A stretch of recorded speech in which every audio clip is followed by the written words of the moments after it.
जय श्री राम। आइए आगे सुनते हैं श्री शिव पुराण में।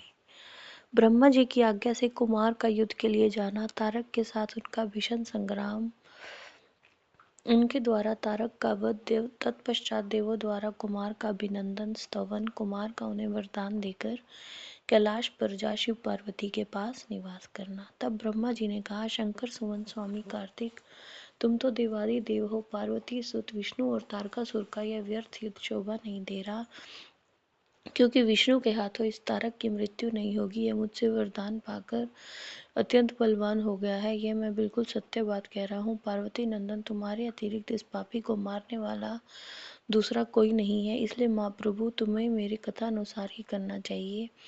परंतप तुम शीघ्र ही उस दैत्य का वध करने के लिए तैयार हो जाओ, क्योंकि पार्वती पुत्र तारक का संहार करने के निमित्त ही तुम शंकर से उत्पन्न हुए हो। ब्रह्मा जी ने कहा, मुनि, मेरा कथन सुनकर शंकर नंदन कुमार कार्तिकेय ठठाकर हंस पड़े और प्रसन्नता पूर्वक बोले, तथास्तु, ऐसा ही होगा।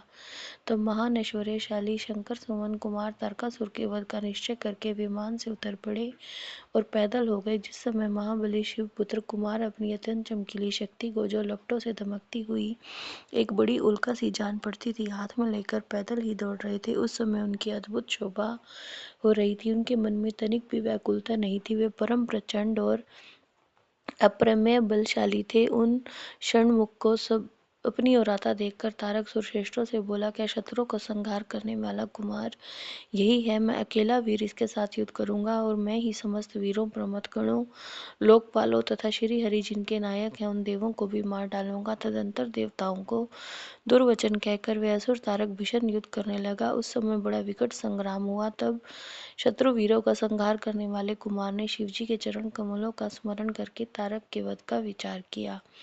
फिर तो महातेजस्वी और महाबली कुमार रोषावेश आकर गर्जना करने लगे और बहुत बड़ी सेना के साथ युद्ध के लिए डटकर खड़े हो गए। उस समय समस्त देवताओं ने जय जयकार का शब्द किया और देव ऋषियों ने इष्टवाणी द्वारा उनकी स्तुति की। तब तारक और कुमार का संग्राम आरंभ हुआ, जो अत्यंत दुस्सह, मान भयंकर और संपूर्ण प्राणियों को भयभीत करने वाला था। कुमार और तारक दोनों ही शक्ति युद्ध में परम प्रवीण थे, अतः अत्यंत रोषावेश में वे परस्पर एक दूसरे पर प्रहार करने लगे। परम पराक्रमी वे दोनों नाना प्रकार के पैतरे बदलते हुए गर्जना कर रहे थे और अनेक प्रकार से दाव पेच से एक दूसरे पर आघात कर रहे थे। उस समय देवता, गंधर्व और किन्नर सभी चुपचाप खड़े होकर वह दृश्य देखते रहे। उन्हें परम विस्मय हुआ, यहाँ तक कि वायु का चलना बंद हो गया, सूर्य की प्रभा फीकी पड़ गई और पर्वत और वन काननों सहित सारी पृथ्वी कांप उठी। इसी अवसर पर हिमालय आदि पर्वत स्नेहाभूत होकर कुमार की रक्षा के लिए वहां आए। तब उन सभी पर्वतों को भयभीत देखकर शंकर तथा गिरिजा के पुत्र कुमार उन्हें सांत्वना देते हुए बोले, महाभाग पर्वतों, तुम लोग खेद मत करो, तुम्हें किसी प्रकार की चिंता नहीं करनी चाहिए। मैं आज तुम सब लोगों की आंखों के सामने ही इस पापी का काम तमाम कर दूंगा। यूं इन पर्वतों और देवगणों को ढांढस बंधाकर कुमार ने गिरिजा और शंभु को प्रणाम किया और अपनी कांतिमती शक्ति को हाथ में लिया। शंभु पुत्र कुमार महाबली तथा महान ऐश्वर्यशाली तो थे ही। जब उन्होंने तारक का वध करने की इच्छा से शक्ति हाथ में ली, उस समय उनकी अद्भुत शोभा हुई। तदंतर शंकर जी के तेज से संपन्न कुमार ने उस शक्ति से तारकासुर पर, जो समस्त लोगों को कष्ट देने वाला था, प्रहार किया। उस शक्ति के आघात से तारकासुर के सभी अंग छिन्न भिन्न हो गए और संपूर्ण असुरगणों का अधिपति वह महावीर सहसा धाराशायी हो गया। मुने सबके देखते देखते वही कुमार द्वारा मारे गए तारक के प्राण पखेरु उड़ गए। उस उत्कृष्ट वीर तारक को महासमर में प्राण रहित होकर गिरा हुआ देखकर वीरवर कुमार ने पुनः उस पर वार नहीं किया। उस महाबली दैत्य राज तारक के मारे जाने पर देवताओं ने बहुत से असुरों को मौत के घाट उतार दिया।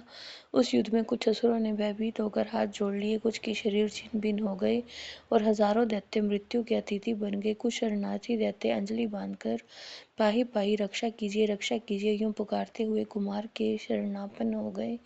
कुछ मार डाले गए और कुछ मैदान छोड़कर भाग गए। सहस्त्रों दैत्य जीवन की आशा से भागकर पाताल में घुस गए। उन सब की आशाएं भगन हो गई थी और मुख पर दीनता छाई हुई थी। मुनीश्वर, इस प्रकार वह सारी दैत्य सेना विनष्ट हो गई। देवगणों के भय से कोई भी वहां ठहर न सका। उस दुरात्मा तारक के मारे जाने पर भी सभी लोग निष्कंटक हो गए और इंद्र आदि सभी देवता आनंद मगन हो गए।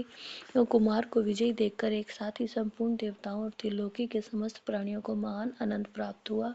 उस समय भगवान शंकर भी कार्तिकेय की विजय का समाचार पाकर प्रसन्नता से भर गए और पार्वती के साथ गणों से घिरे हुए वहां पधारे। जब इनके हृदय में स्नेह समाता नहीं था, वे पार्वती जी परम प्रेम पूर्वक सूर्य के समान तेजस्वी अपने पुत्र कुमार को अपनी गोद में लेकर लाड प्यार करने लगी। उसी अवसर पर अपने पुत्रों से घिरे हुए हिमालय ने बंधु बांधवों तथा अन्यायियों के साथ आकर शंभु, पार्वती और गो का स्तवन किया।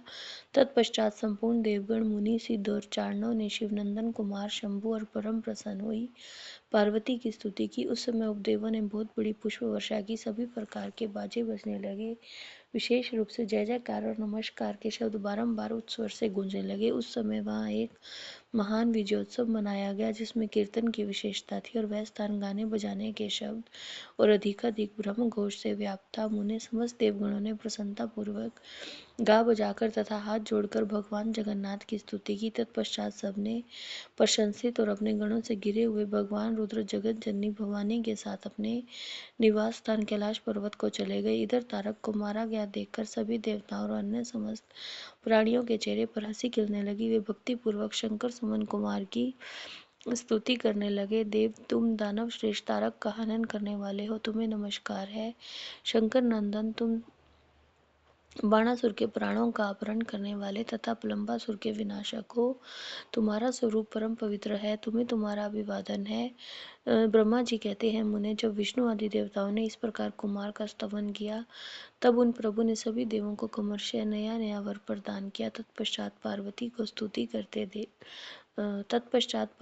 स्तुति करते देखकर वे शंकर तन्य परम प्रसन्न हुए और उन्हें वर देते हुए बोले, भूधरो, तुम सभी पर्वत तपस्वियों द्वारा पूजनीय और कर्मठ और ज्ञानियों के लिए सेवनीय हो गए। ये जो मेरे नाना पर्वत श्रेष्ठ हिमवान है, ये महाभाग आज से तपस्वियों के लिए फलदाता होंगे। तब देवता बोले, कुमार, यूं असुर राज तारक को मार कर और देवों को वर प्रदान करके तुमने हम सबको चराचर जगत को सुखी कर दिया। अब तुम्हें परम प्रसन्नता पूर्वक अपने माता पिता पार्वती और शंकर का दर्शन करने के लिए शिव के निवास भूत कैलाश पर चलना चाहिए। ब्रह्मा जी ने कहा, मुने, तदंतर सब देवताओं के साथ विमान पर चढ़कर कुमार स्कंद शिवजी के समीप कैलाश पहुंच गए। उस समय शिव शिवा ने बड़ा आनंद मनाया। देवताओं ने शिवजी की स्तुति की। शिवजी ने उन्हें वरदान और अभयदान देकर विदा किया। मुने, इस अवसर पर देवताओं को परम आनंद प्राप्त हुआ।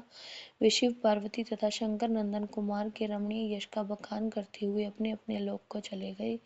इधर परमेश्वर शिव भी शिवा, कुमार और गणों के साथ आनंद पूर्वक उन पर्वत पर निवास करने लगे। मुने, इस प्रकार जो शिव भक्ति से ओतप्रोत, सुखदायक और दिव्य है, कुमार का वह सारा चरित्र मैंने तुम्हें वर्णन कर दिया। अब और क्या सुनना चाहते हो? जय श्री राम।